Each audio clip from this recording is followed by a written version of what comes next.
Droplets of blood fell from the marble altar, while silence blanketed the city of Rome. Torches danced against the temple's stone walls, throwing elongated shadows that appeared to creep nearer with every breath of wind. The year was 37 AD, and a new ruler had claimed power. Gaius Julius Caesar Augustus Germanicus, known to history by a single notorious title, Caligula. The most horrifying sexual behaviors of Caligula. The madness was not merely gossip, murmured in wine-filled taverns. These were actual events etched into the existence of senators, warriors, and enslaved people alike, warping the soul of Rome into something monstrous. Caligula's origins were far from humble. His birth placed him within the ruling Julio-Claudian dynasty, the grandson of Mark Antony, the great-grandson of Augustus, and the son of Germanicus, that cherished general whose triumphs had inspired devotion from Roman legions. Power surrounded Caligula from his earliest days. He traveled with the military forces where soldiers gave him the nickname Caligula, meaning little boots, because of the tiny soldier's uniform he dressed in. That child, beloved by the legions, would eventually command Rome's might, not to fight external threats, but to turn against his own citizens. The shift from promise to terror happened quickly. When Caligula initially assumed the throne, people wept tears of happiness. Senators celebrated his kindness. Celebrations filled the streets. Following the harsh reign of Tiberius, Rome thought a rescuer had arrived. However, in just a few months, the facade crumbled. Beneath the pleasant exterior lurked fixations on sex, degradation, and the obliteration of all limits. Rome had not crowned a savior, but a hunter. What transforms a man's appetite into the nightmare of an entire empire? Ancient historians Suetonius and Cassius Dio chronicle a rule where governance and depravity merged until no household remained protected. He allegedly engaged in relations with his own sisters, pulling them into his bed as though their royal blood was merely another treasure to possess. Were you aware that Caligula even displayed his sister Drusilla at banquets, not as family, but as a companion, compelling senators to observe in silence? This was not simply desire, this was the performance of supremacy. Picture the Senate chamber, wrapped in the solemnity of generations. Senators enter, their robes substantial, their spirits more burdened still. Caligula, seated on his throne, declares his command. Wives can be claimed at his whim. A senator observes as his spouse is called, shaking, into the emperor's private rooms. Hours pass before she reappears, drained of color and voiceless, her gaze locked on the marble beneath her feet, while her husband must bow as if nothing occurred. Authority was no longer about legislation or military strength. It concerned the domination of the most personal connections. The empire transformed into his platform. At public feasts, he reportedly selected noblewomen randomly, dragging them behind curtains, then emerging with mocking remarks about their responses. These women, robbed of their honor, returned to households where their families could not acknowledge what happened. To oppose meant inviting execution. To submit meant surrendering one's identity. Caligula grasped something terrifying, that to possess the flesh was to possess the spirit. Rome's customs of matrimony, holy promises, and familial pride became mere toys. In one infamous incident, Caligula arranged the marriage of his faithful officer's wife, Ennia, only to take her for himself. He ridiculed the sacred nature of the ritual by converting it into a revolting display where Rome's principles were violated openly. For Caligula, sacred commitments were not meant for reverence. They existed to be shattered for amusement. Were you aware that Caligula's own residence was allegedly converted into a house of prostitution? Ancient records describe hallways where noblewomen were compelled to service strangers, while the emperor collected profits from the degradation. This was not simple excess. This was a purposeful reversal of Roman virtue. The palace of the Caesars, previously a representation of holy power, turned into a marketplace of dishonor. The payment was not precious metal, but personal worth. Yet the atrocities extended beyond Rome's upper classes. Enslaved people and servants, already without power, suffered the worst of his cravings. Picture the kitchens where a young servant girl receives a summons after dark.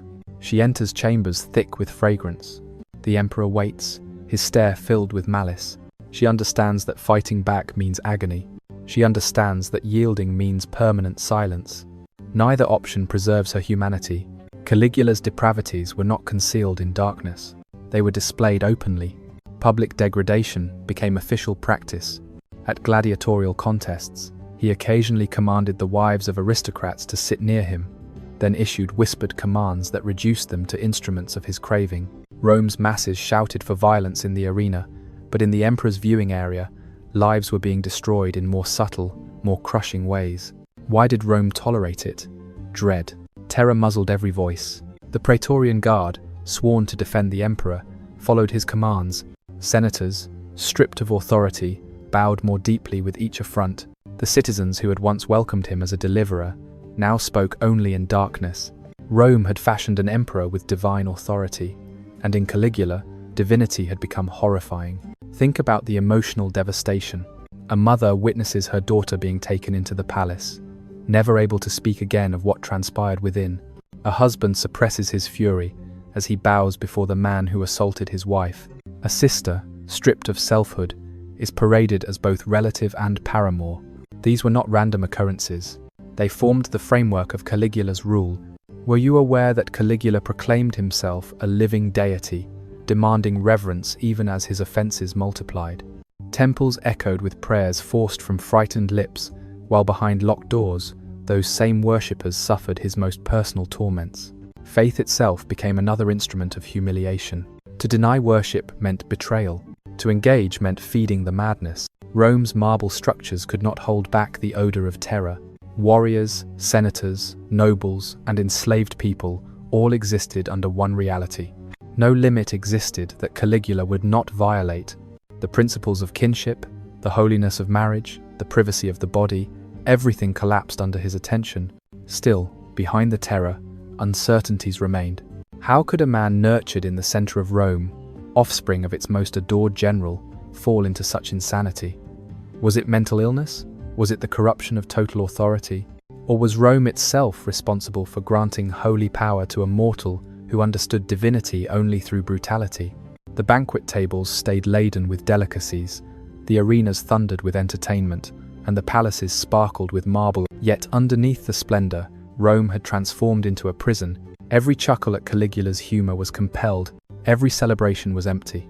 The empire's lifeblood carried not honor, but fear.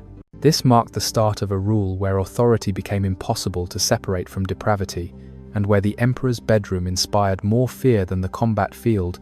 Rome had weathered conflicts, diseases, and plots, but could it weather an emperor whose cravings devoured the very foundation of civilization?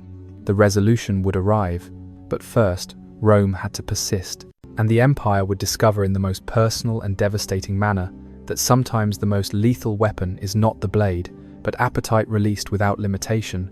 The nighttime skies above Rome frequently shimmered with firelight, but under Caligula's control, those flames revealed horrors the city had never previously witnessed. His palace, once the pulsing center of imperial power, transformed into a maze of terror, desire, and debasement. The most horrifying sexual behaviors of Caligula and the madness were not rumors restricted to private rooms. They occurred in public chambers, religious ceremonies, even inside the Senate itself. Authority and intimacy combined into one revolting spectacle, and every Roman senator, warrior, enslaved person risked becoming part of the emperor's show. Caligula's oppression converted the holy into the profane. He allegedly violated the Vestal Virgins, women pledged to 3 decades of purity, protectors of Rome's eternal fire. Removed from their sanctuary, they became unwilling actors in his games. Were you aware that destroying a Vestal's promise was deemed the supreme blasphemy, punished by being buried alive? Yet under Caligula, their innocence was not destroyed by secret admirers, but by the emperor himself, who transformed their sacred bodies into symbols of shame. The Senate chamber itself, the marble surfaces, the decorated benches, the sculptures of Rome's ancestors, became participants in his wickedness. Senators appeared expecting announcements about